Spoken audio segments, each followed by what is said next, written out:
ఐశ్వర్యం ఉంటే దాన ధర్మాలు చెయ్యి, వయస్సు ఉంటే తీర్థయాత్రలు చెయ్యి. ఆ కోసం కూడా ఖర్చు పెట్టకపోతే అలా ఫోటోలు తీయడానికి కాదు తీర్థయాత్రలు. అక్కడ కథలు ఉంటాయి, ఆ కథ విని నేర్చుకోవాలి. ఆ కథలో ఏం చెప్పారు, ఆయనకి ఎందుకు దేవుడు కనబడ్డాడు, నాకు ఎందుకు కనబడ్డాడు, కాళహస్తి వెళ్ళాం, కన్నప్పకి దేవుడు ఎందుకు కనబడ్డాడు, నాకు ఎందుకు కనబడ్డాడు, నేను చేసిన పాపం ఏమిటి, ఆయన చేసిన పుణ్యం ఏమిటి, ఈ కథ వింటే అవన్నీ తెలుస్తాయి. అప్పుడు ఆ ప్రకారం ప్రవర్తిస్తాం. అందుకని తీర్థయాత్రలు చేయడు, దాన ధర్మాలు చేయడు, పేదవాడిని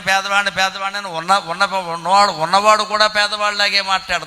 పోని ఇవేవీ కాదు, ఏదో ఒక మార్గంలో సమస్త భువనాలకే అధీశ్వరుడమైన ఓ పార్వతీ వల్లభ భర్గా కుకుటేశ్వర స్వామి, నిన్ను సేవించచ్చు కదయా, కనీసం డబ్బు దానం చెయ్యకపోయినా, తీర్థయాత్రలు చెయ్యకపోయినా ఒక్క పని చేస్తే మనకి మనశ్శాంతి కలుగుతుంది, సమస్త శుభాలు ఇంట్లో చేకూరుతాయి. అదే నమ శివాయ నమ శివాయ నమ శివాయ ఎక్కువ భాగం ఆ శివనామస్మరణకి కేటాయింది.